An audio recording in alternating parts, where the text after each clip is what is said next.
Welcome to the last unofficial reader for our Northwest Authors series. My name is Doug Sagano. I'm one of many volunteers here. But our Northwest Author series collects readers and writers from all over the Northwest, mostly from the state of Oregon. And we were so happy to be able to add Jane Kirkpatrick to the list. Jane Kirkpatrick is a New York Times best-selling and award-winning author of over 40 books and over 50 essays.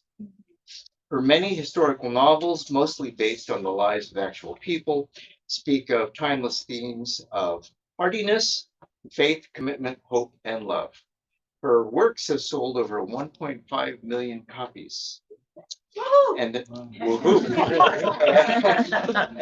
have won literary awards from the National Cowboy Museum, Women Writing the West, the Will Rogers Foundation, and the American Christian Fiction Writers.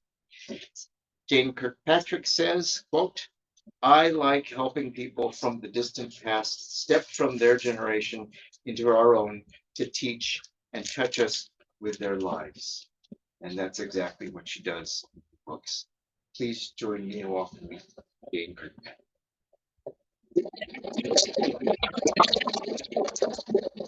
Doug, and thanks for the library for having me. And thank all of you for coming. And the sun came out just as you were thinking, okay, good, we can't see anything, let's go hear her. And now, the sun's coming out. So I really appreciate you being here for that. I have some special thanks for some people who have gotten me here. In the front row are Margie and Gary Waite, who have hosted me this weekend in their lovely home and done other things along the way too for me.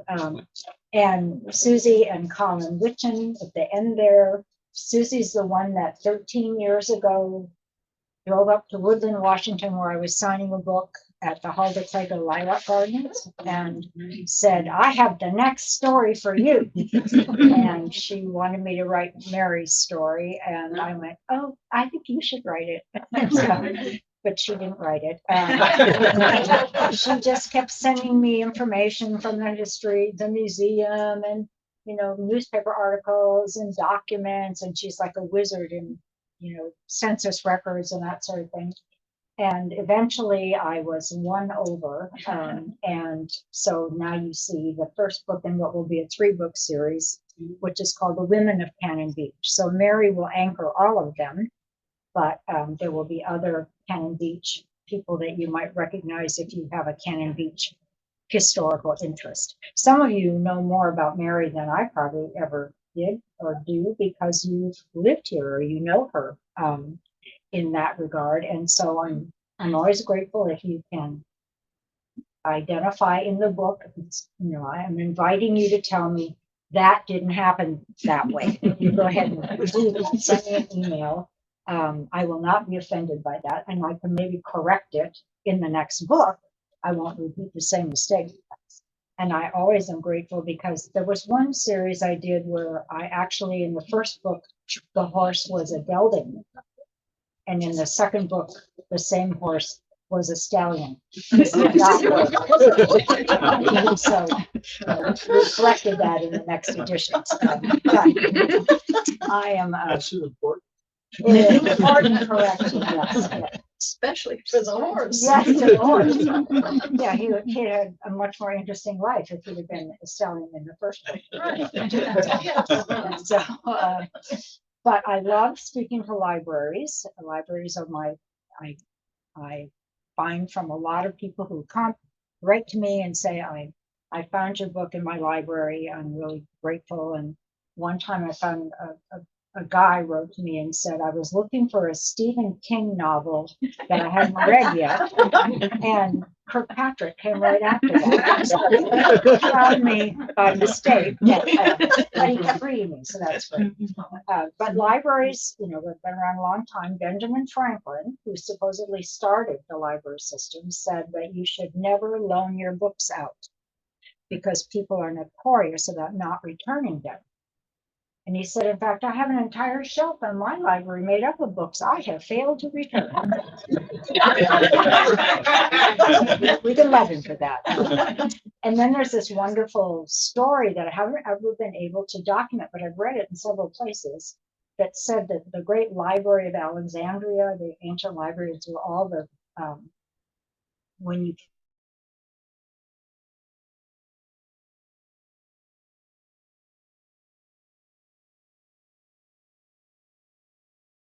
know that that was happening because some of those scrolls survived, and they would have notes in there saying, leave this alone, to the scribes. So they weren't like correcting while they were copying it, but that's how they collected the 600,000, they say, of these scrolls. And then the library burned. But what survived, and this is a part I haven't been able to verify, but I love the sentiment, was that it said across the stone facade, the place for the work of the soul. That's how people saw the library. So my other wonderful library story that I love to share is when my husband and I were first thinking about moving from Bend to what I called Rattlesnake and Rock Ranch. Some of you may have read my book Homestead. That was about our moving to 160 acres along the lower John Day River, so think Condon. And when we were meeting with the real estate agent, we met in the little town of Morrow, which had one restaurant. It had a community Presbyterian church, and it had a newspaper that when it came out whenever it wanted to, you never knew, and it had a library. And we were waiting for the real estate agent. So we're walking around and I see this library, and they didn't have any money, I learned later. So they would put the overdue books on a list on the front. And who had the overdue book? So there were two books. This is 1979. There were two books checked out to the same person. And the first one was Everything You Wanted to Know About Sex, but Were Afraid to Ask. I remember thinking, would I want the whole community? I had that book and it was overdue. And the second book, I'm not making this up, checked out to the same person. Overdue was called What to Name the Baby. Isn't that great? So we ended up, living there for 27 years. That was our address, was 99997 Starvation Lane. And it was a wonderful life. And eventually we got a real library, and I was on the library board, and we were one of the last counties in Oregon to have a library, and we built it. It was built as an addition to the high school. So it was separated so that you could close it off.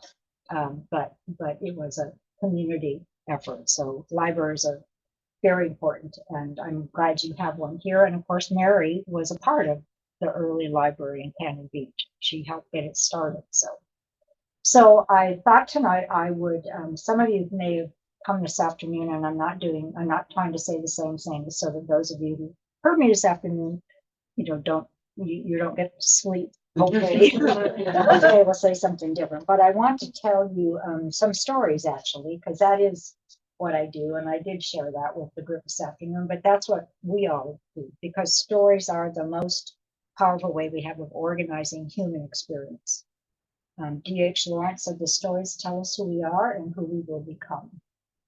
And between story and history lies memory. And our memories actually read like a story. This happened and that happened. And, you might be here with somebody and later talk about this event. And the problem with that is that those stories claim us like history. So you're with somebody here and you say, oh yeah, we went to hear that woman. What was her name? And somebody will say, well, it was Jane Kirkpatrick, who used to be the ambassador to the United Nations. Jane Kirkpatrick. No, I don't think that was the name. Like, yeah, I'm sure it wasn't. Or it was a Tuesday. No, it wasn't a Tuesday. It was a Saturday afternoon. And people get into arguments because they had a different experience. We don't remember the details. We remember the experience.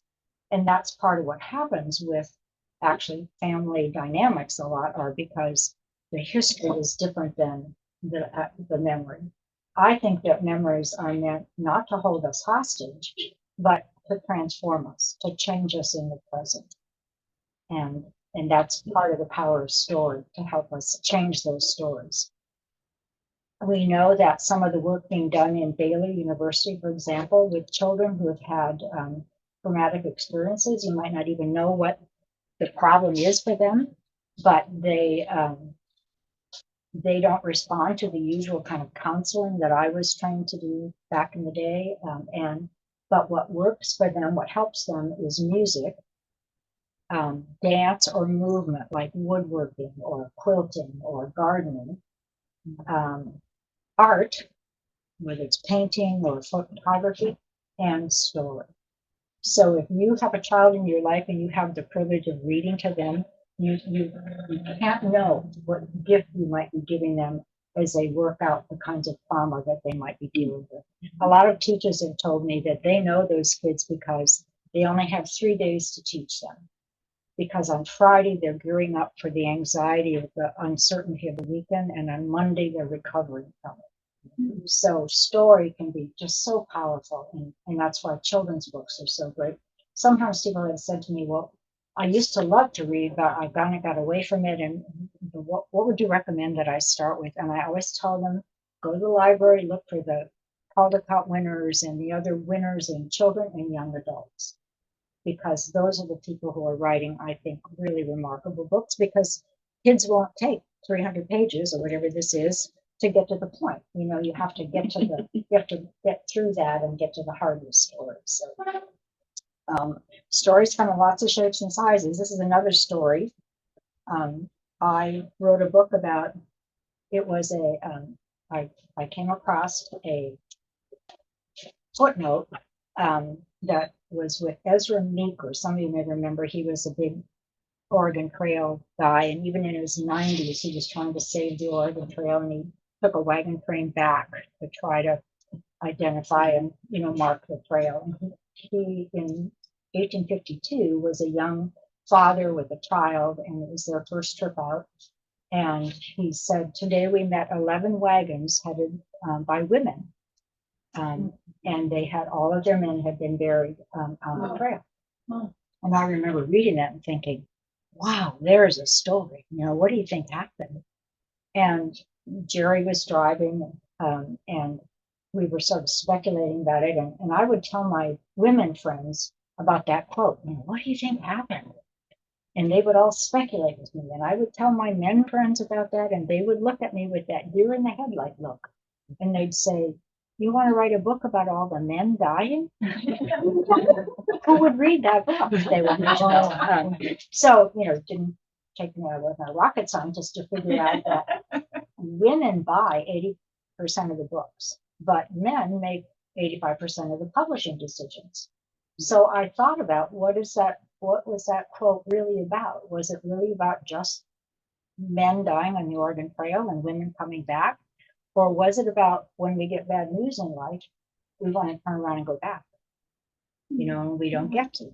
You know, it's sort of a mark of our character, how we allow other people to help support us and sustain us in what I call the wilderness places.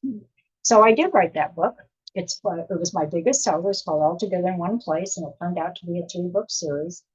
And I heard that a group of quilters had quilted, they read the book and they quilted their version of the book. And that's happened with 4 different books of mine, I think. So quilters are so inventive. I don't know if they're quilters here, but anyway, so I had them come to a signing like this and hold their quilt up and tell their story. And so one of the women, her name was Sharon Guthrie, and she later gave me this quilt. And so she held this up and she said, what I like about your stories is that they're not about what the bad things that happen as much as they're about what people are going toward. They weren't looking backward, they were going forward. And I remember thinking when I first saw this, that they were through the mountains, you know, they were looking back. But in life, I mean, you can think of it as they're going forward, because there are always new mountains, right? But, you know, always new ways they have to overcome whatever's going to face you. The Greek word for character is a word that means to carve or chisel. And that suggests that it's what's left after we've been gouged out that really is our character. So I thought that tonight I would tell you, share with you what sort of 5 qualities of that kind of character that can endure the mountains and the wilderness places, because I think Mary exemplifies that. We know that she was born in New York. We don't know what month. Some people said January, sometimes it said July. But since 3 of their 4 children had birthdays in July, I went with January. Let her have a little independence from these birthdays that she would have been planning for the 4 children. She and her parents came west, first to Minnesota, which used to be known as the Northwest. My grandmother was an early photographer, and she traveled around the Northwest, which was Wisconsin, Illinois, Minnesota, the Dakotas.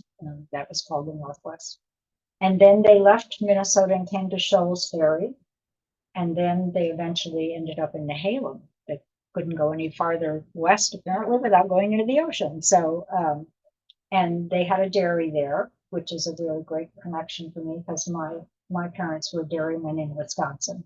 And I grew up milking cows, and Mary did that as well. But they had 17 cows, and her dad milked 8, and she milked 9. Thank you very much. And she would take the canoe, and they made butter, and they sold it at Toll's store in Nehalem. And she would take the canoe in to sell the butter, and that was her life. She was a very stalwart young girl. She took the sheep into the mountains, into Nehalem Mountain, to graze, and took the horses up there, and was pretty adventurous young woman. She married John, who was from the Netherlands. He had left the Netherlands at 16 on runaway to sea, as they say, and he jumped ship eventually in Astoria and stayed in the area, went to school at night. Somewhere they were teaching English, and he learned English and worked in a farm during the day. But his heart was always in the sea. And much of Mary's time, when they were married, they were separated because either John had the mail route and was only home 1 night a week, because he's going back and forth from Tillamook to Seaside, and would stay 1 night in Nehalem. And as they had more and more kids, they moved to different places. And eventually he took a job as a quartermaster on a ship that went between Portland and San Francisco, and he was gone 3 months at a time. So, and that left Mary alone. So I'm going to share with you sort of 5 qualities. You can call them hardiness, you can call them resilience, you can call them character traits. But I think we all have them within ourselves too. But I think her life really demonstrates a really important part of that. So the first one, and they all start with the letter C. So I do that partly because I'm getting older and that helps me remember. But it might help you remember them too, look for them in your own life. So the first one is she knew how to make a commitment and keep it. And the word commitment is a very old term. It's a banking term from the 2nd century. And it said, it was defined as to make a deposit against which you can later draw. And some of you may remember Sully Sullenberger, the ship or the airplane that crashed in the Hudson. So I saw an interview with him later, and he said, every landing that I made, every practice landing, every commercial landing I made was like a deposit for one huge withdrawal on that January morning. And I think that was such a great image of, because those everyday, for him, it was all those landings, but it's for us. And for Mary, it was those everyday things that you do, that you're trying to have your family and hold it together. So it was like, getting up, it's fixing the meals, it's breaking the ice in the tank for the horses if it froze. It's all those little daily things that sometimes feel like they're going nowhere, but that cumulatively they demonstrate the commitment that you've made to your family or to your friends or your community. when I first started writing, I wrote the memoir about our leaving and going to Rattlesnake and Rock Ranch, and then I learned about a woman and her husband who were trying to build a life on the Deschutes River. Who in Central Oregon, there's a Shearer's Bridge, and I found that a fascinating story, and I kept waiting for somebody else to write that story because I'd never written fiction and I'd never written, it wasn't my family, so I didn't think I could write about it, and I hadn't lived that community for 100 years. So, and then one day my husband said, who, by the way, sends his greetings, he's back in Redmond. He said, if you think it's a great story, you should just write it down. And if people don't like your version, they can write their own. And I thought, well, what have I got to lose? So I thought, well, when would I do this? I was commuting to Warm Springs, the reservation. It was a 2.5 hour commute. I was staying there 2 days a week and then coming back, and we were building this ranch. And I thought, well, all I had been doing between 5 and 7 in the morning was sleeping. And so I thought I could set the alarm at 4 and to be at the computer by 5. That was my commitment. And I didn't have to write a certain number of words or pages, but just show up. So the next day after that, we went to a historical society meeting in Rufus, which is on the Columbia Gorge. And I sat next to a man I didn't know, and he said, what do you do? And I said, oh, I'm a writer. And I'd written one book, that wasn't how I was making my livelihood. And he said, oh, what are you working on? I said, oh, I'm writing a story of Jane and Joseph Shearer and their life with the Wasco, Warm Springs, and Paiute people. And I had not yet written one word. And he said, oh, you should meet my cousin. And I said, why? And he said, well, because she owns the original property that their homestead was on. And I bet she let you walk there. And she did. And every book has had one of those moments. And Susie's one of those moments with this book that it's like out of nowhere, someone says, this could be it, or this is the little piece that you've been looking for. And I came across this wonderful quote from Van Goethe, who was a lyricist, poet, lyricist of the 1800s. He said, what people don't realize is once you make a commitment to something, then providence moves and things begin to happen that you otherwise never could have imagined. And I think that was true of Mary in her life. She kept doing those daily things that were so hard for her, and she wasn't finding the joy in having 4 children and living out in a remote homestead, waiting for her husband to come home. And then there was a terrible tragedy that, from my speculation, I think she probably miscarried. She said in her interviews that we have access to that she spent 3 months in a hospital in Portland. And after that, they didn't have any more children. And so I think, because they had the other ones really close together. And even when John would go away 3 months at sea, so, they was way back. But so I think that she really demonstrates for me that power of commitment to make, to have your word mean something. And actually, when I interviewed some of the Native Americans, the elders, for the story, "A Sweetness to the Soul" was the book that I wrote about that. I asked them what they remembered about Joseph Shearer, what stories were handed down, and he said he was a great man among my people. And I said, so that's the story that got handed down. Well, why do you think that is? And he said he was a man of his word. He kept his commitments.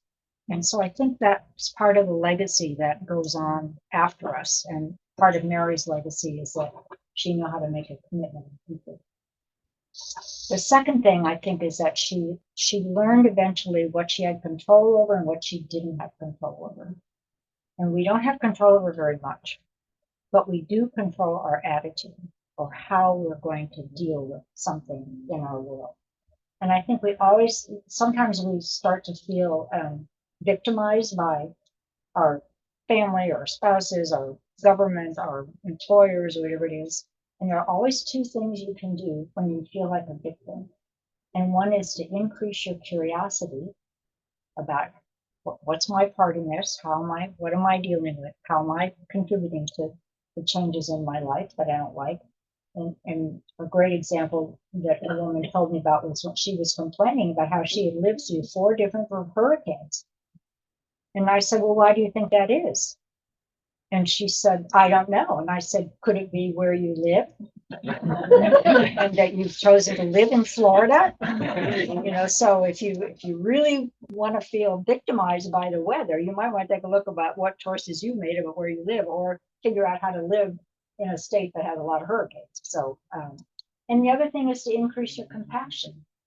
That nobody starts out to make a mess of things. Mary certainly did not start out to have the strains that she had with the children. And she didn't start out to have a marriage where she had strains with her parents or with John. And so, we're all doing the best we can. And we often say things to ourselves that we would never say to another human being about how stupid I am, or why did I do it that way, or and those are things that we could increase our compassion. But there's two other things that I think Mary demonstrates in how to recognize what we control and we don't control.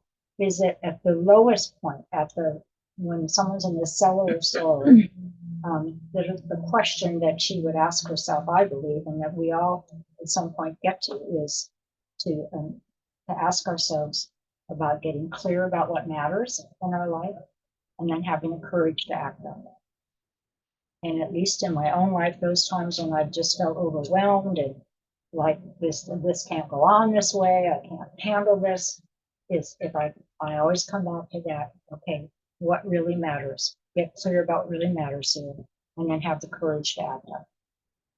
And I think Mary did that. And when she left the hospital, that's when she decided to become a postmistress.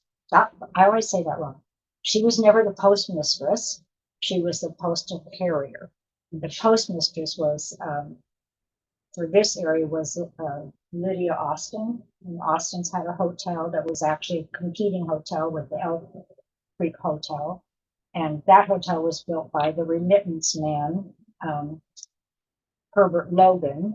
And, in the book, I suggest that he knows he's never going to get that hotel to be designated the U.S. Postal Place because he was not an American citizen, but the Austins were. So, and of course, that's where the cannon shows up, is where very near where he chose to build that hotel. And Lydia became the postmistress after he passed away. So Mary didn't deliver the mail until after they'd had 4 children and she had that long illness. And I think that was a point in which her life, she said, I need to get clear about what matters and have the courage to act on that. And so they made a decision at that point to hire a nanny to look after the children so that she could do the mail route, which was very unusual for the time period for a woman, especially. So the third quality that I think she demonstrates is how she dealt with a challenge. And I like to look up the meaning of words and their origin. And I looked up the word challenge one time, and it had a lot of definitions. And the most common one is, two foes, coming to terms, or whatever. But one of the definitions was deception, a deception. And I thought, well, is that like a fencing term? Like you challenge someone in a certain way, you deceive them with your emotion or whatever. But then I thought back about some of the most challenging times in my life were times when I almost didn't take up the challenge. When I thought this is not something I'm not strong enough to do this. And one of them, was leaving my job. I was the director of the mental health program. My husband was a contractor, and we left everything and went to this bare ground, 160 acres. And that changed my life. And it was a challenge that, it was actually a deception. If that voice saying, well, you can't do this, that's really stupid. What makes you think that's going to have any value in your life? You've given up your education. You're going to do this crazy thing. And I really feel like that was an example of how taking on a challenge, resisting it, can be the deception. Because when we actually do it, it's sometimes the most wonderful experience of our lives. It can change our life forever.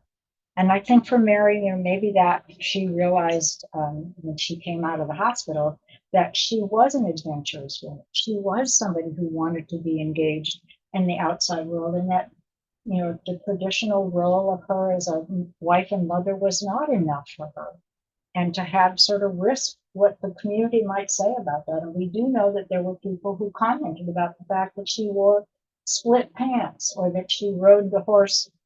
Her saddle is not a side saddle; it's a stride saddle, and so she found a way to be clear, but she also found a way to accept the challenge and to rise above it.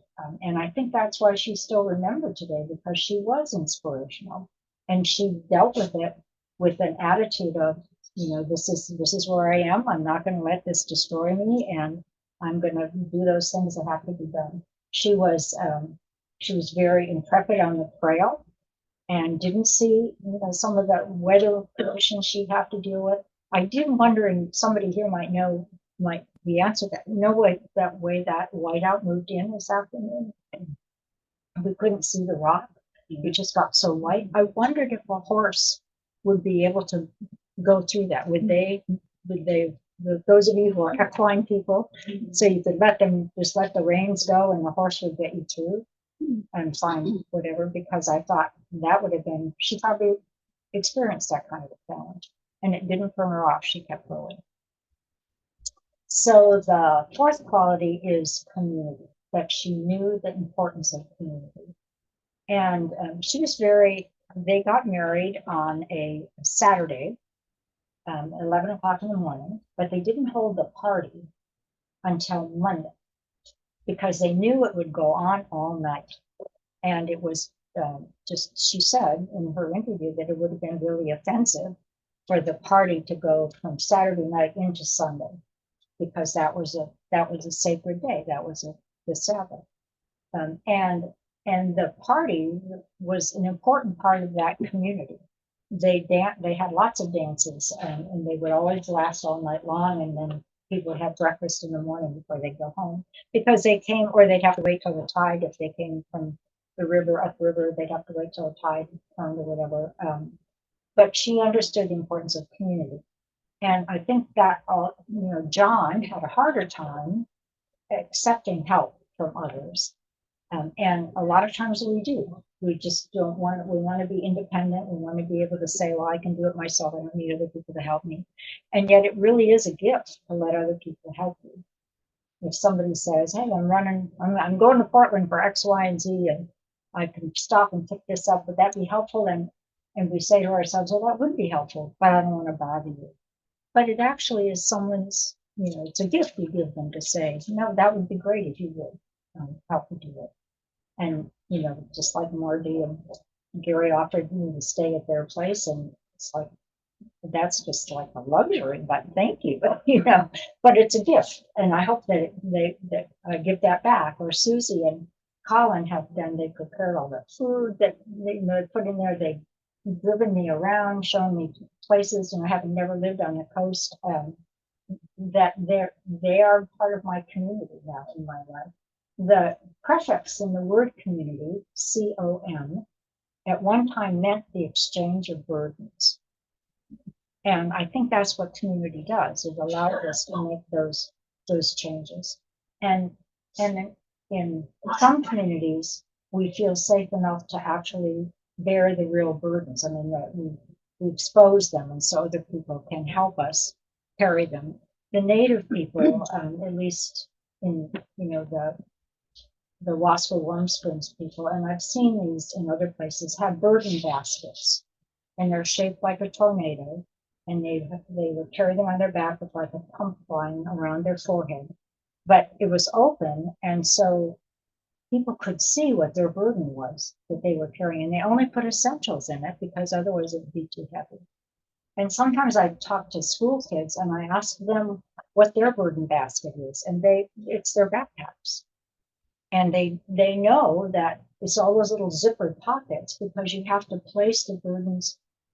Otherwise, your back will go away. It'll all be one big lump. And the kids get it. It's got to be spread out. And in some ways, to me, that's like a metaphor for community. that it has to spread it out. And Mary was used the community. She was not afraid to hire somebody to help with her brood, her 4 kids.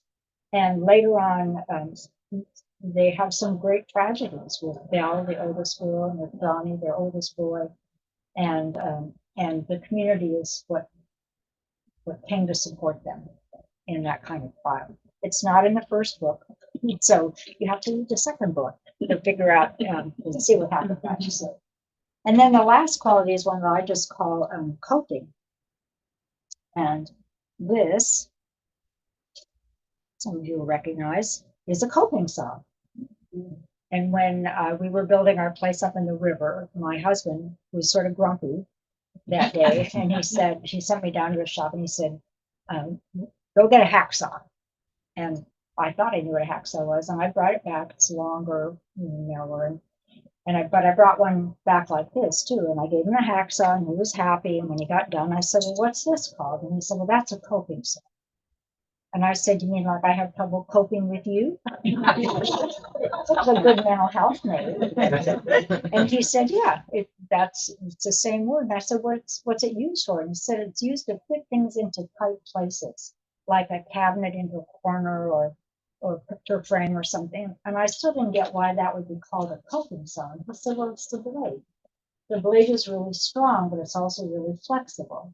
If it was too strong, it would splinter what you're trying to fit. And if it's too flexible, it will leave gaps. That in order to cope, you have to have both strength and flexibility. And he said it just like that, out there in the sagebrush. It was like the Marlboro man needs mental health. And later, I shared this, and a guy said to me, it also allows you to change directions quickly without a lot of friction. Isn't that an incredible metaphor? I mean, I love words. But anyway, this, I really think this is an example of Mary's life.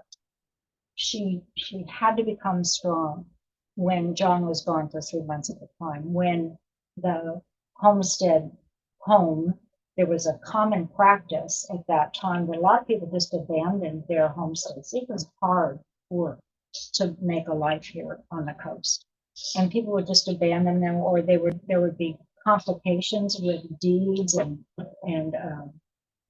the surveys. And I really think sometimes that all the mistakes that were got adjusted on the coast. There's all the way across the country, here they got adjusted. So people would abandon their places, and John and Mary had a plot. They didn't have any property on it, but nearby was an abandoned place.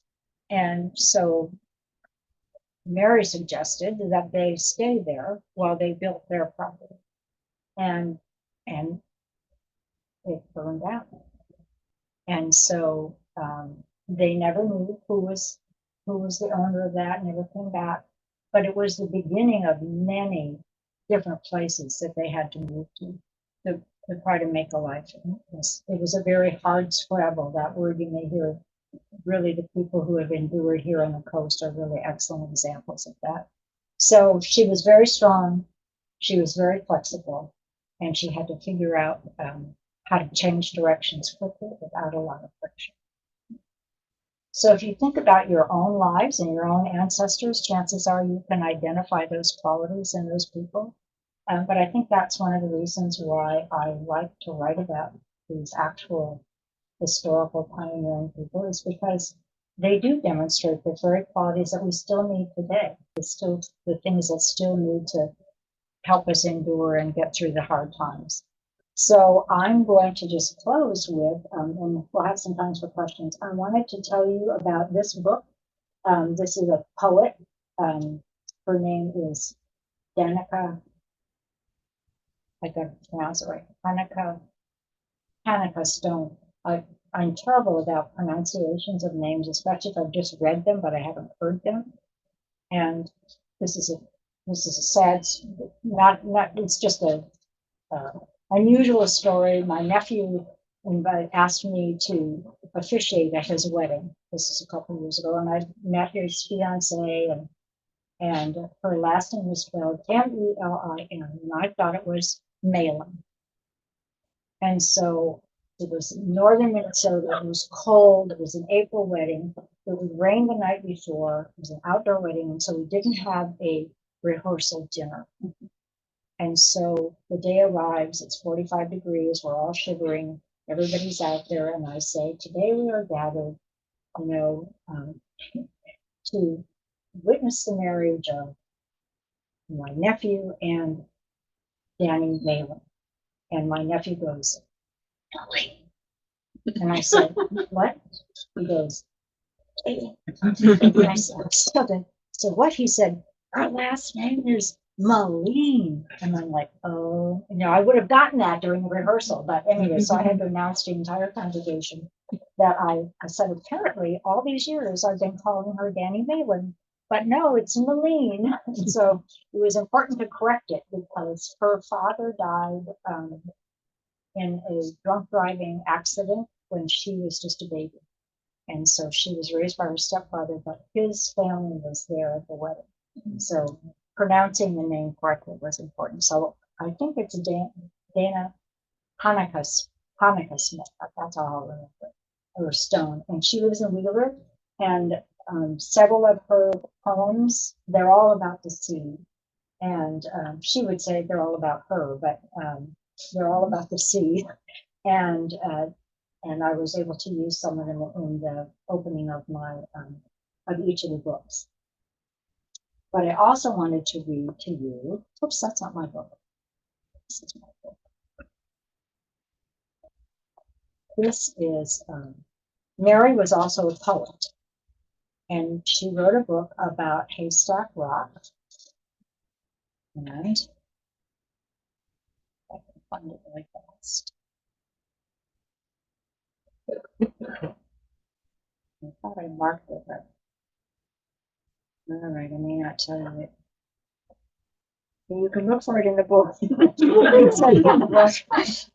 Anyway, she wrote a book about Haystack Rock, and we found that in the archives. We're hoping, and we'd go down and look some more on Monday to see if there are some more poems that she may have written. She signed them with her maiden name, even though she was married when she wrote it.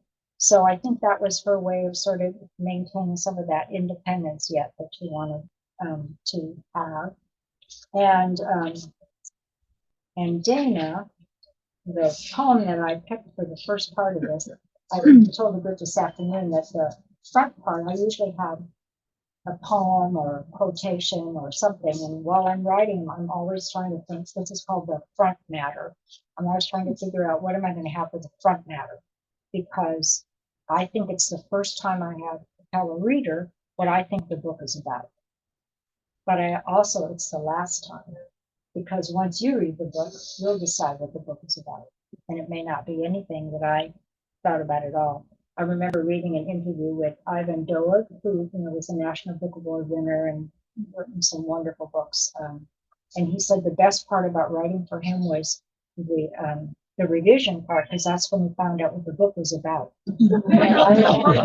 Before I started writing, how did you not know what the book was about? But every time I've written a book, when I finished, I realized, oh, yes, it's about Mary, but it's also a book that I was supposed to write because I needed to learn something about myself in the process. So I just want to leave you with that last poem that she wrote that I picked for this book. It's called Walking Papers.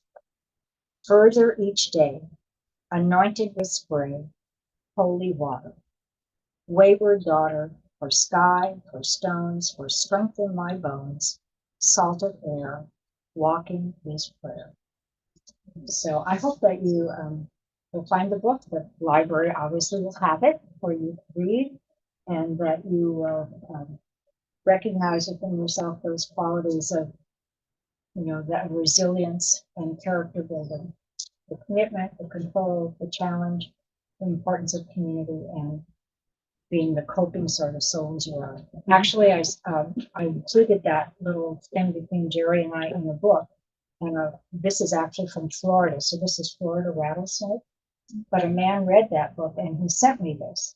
And he said, you know, that coping style, I said, that's the kind of dad I want to be. I want to be strong, but not so strong and rigid.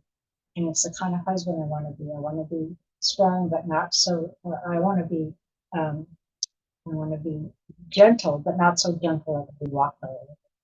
So we want to be a coping kind of man. And I've since then gotten a number of coping styles. So stay coping. So thank you very much for coming.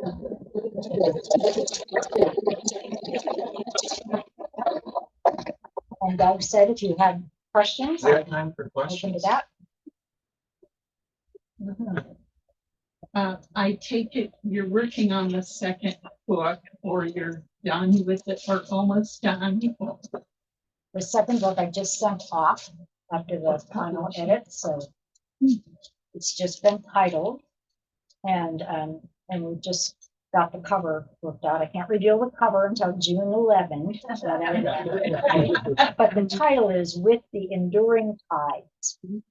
And it isn't the title I picked, but there are some things that you go on the committee with. So I did pick Across the Flying Sands. And for those of you who are, you probably know the story, but I didn't. But people had talked about when you walk on Cannon Beach that sometimes the sand makes an interesting little squeaky sound. Yeah.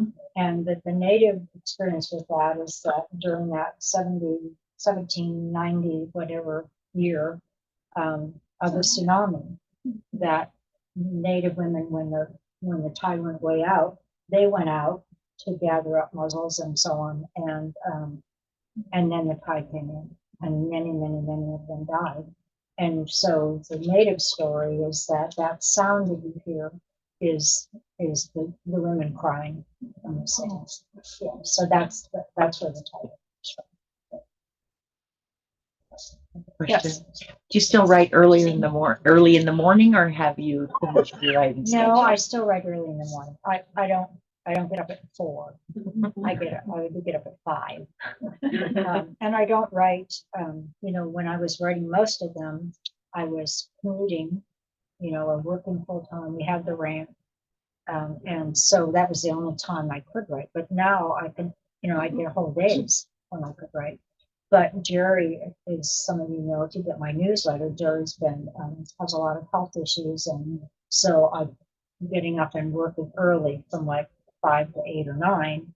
Then I'm free to, because he doesn't wake up that early. So then I can take care of stuff for him.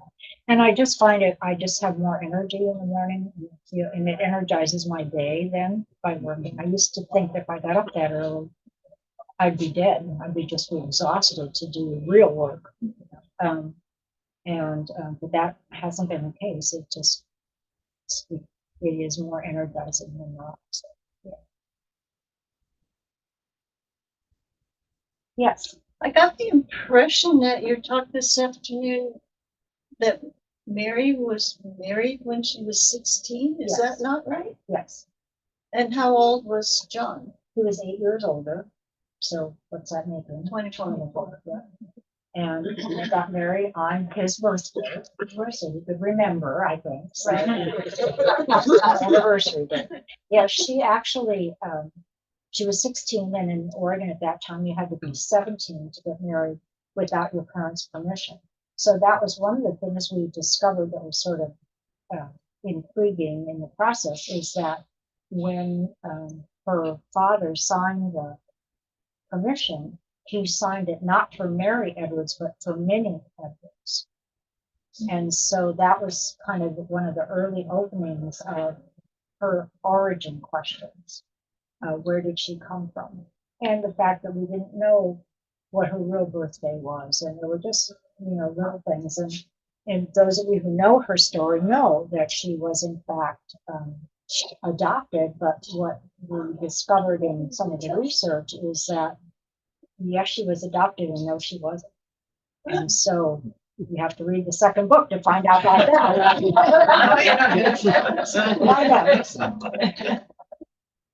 And what year did they marry? 1888. Oh. And then Belle was born in like 9 months later, I mean, almost to the day.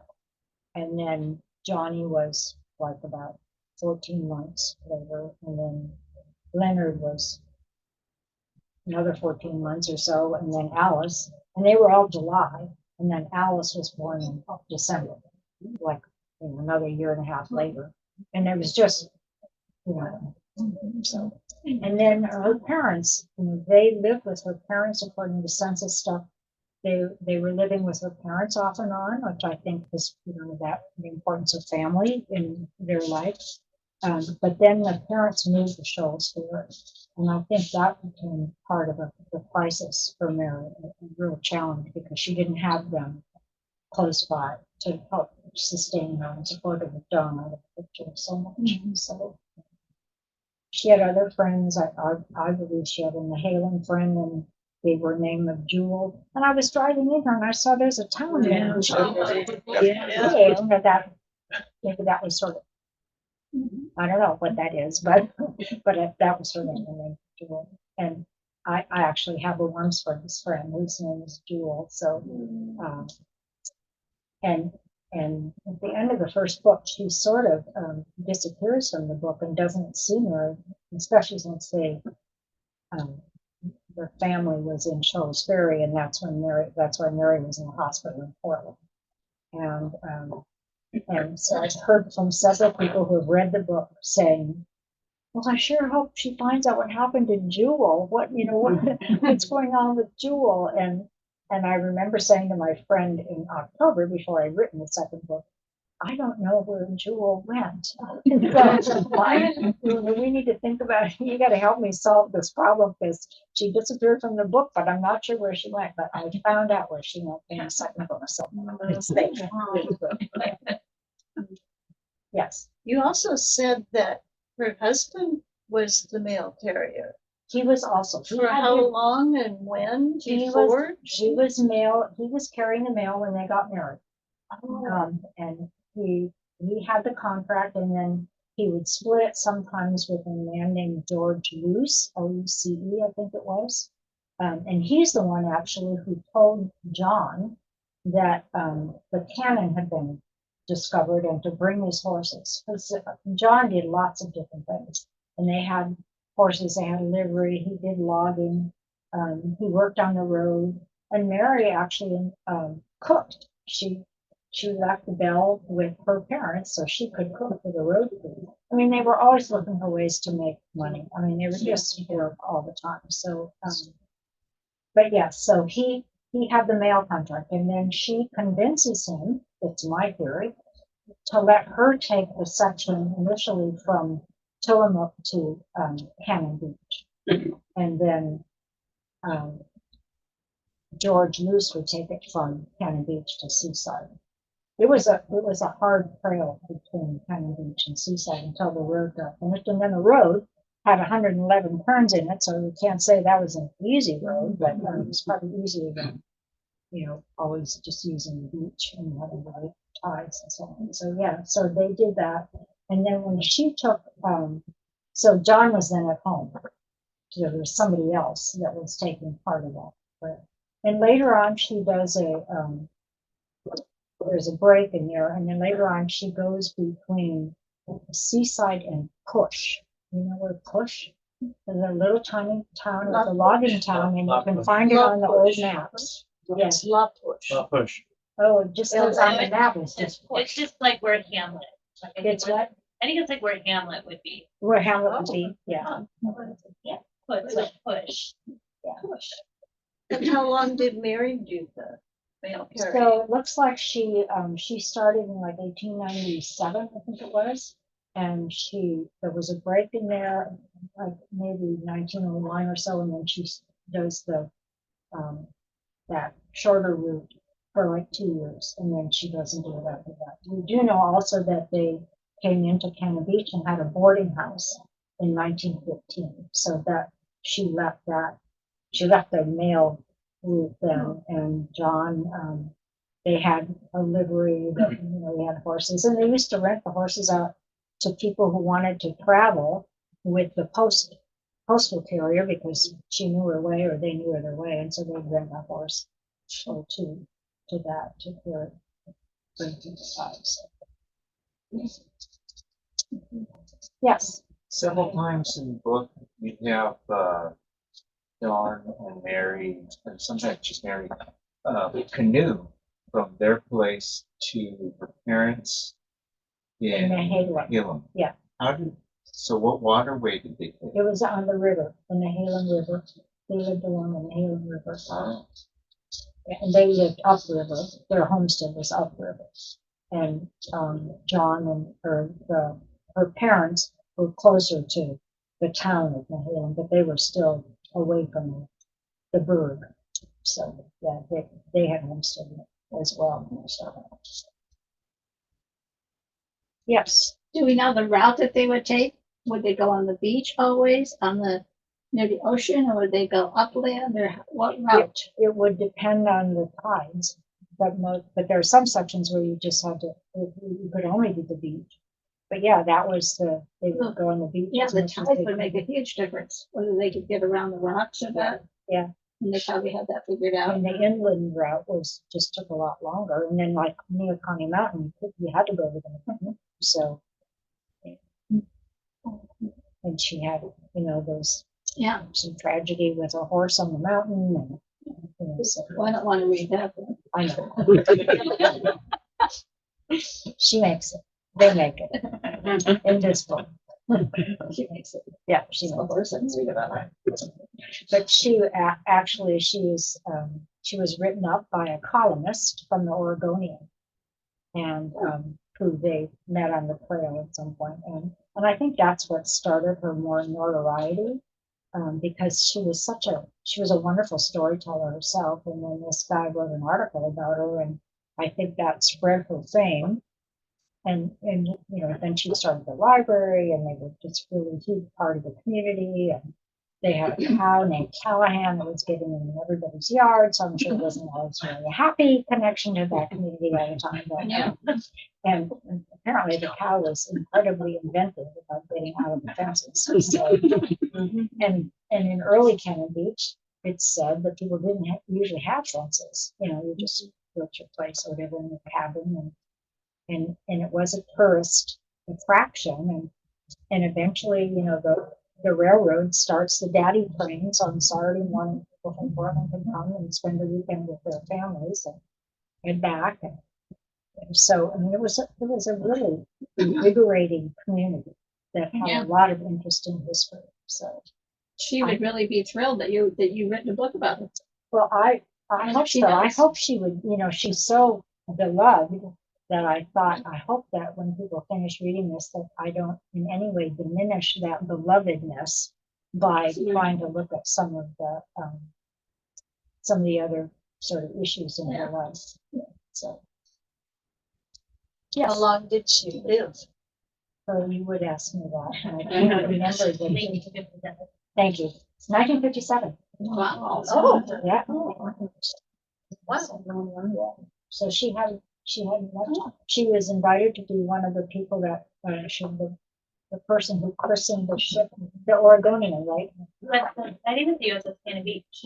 So the USS Cannon Beach. I think so. Ooh, I thought there's it a cute name for Cannon Beach. Well, anyway, she christened it. She was one of the selectees who did that. And it just, and if you're looking for a really fascinating read, besides my book, of course, but the interviews that were done with her as she was older, she was just sharp and spot on and remembered names and funny. And, it really is. I love reading diaries and old interviews like that, as you can tell. But she's really one to read about because she was so. She was just a remarkable woman. I think that's about all the time we have. Okay. So let's thank Jane.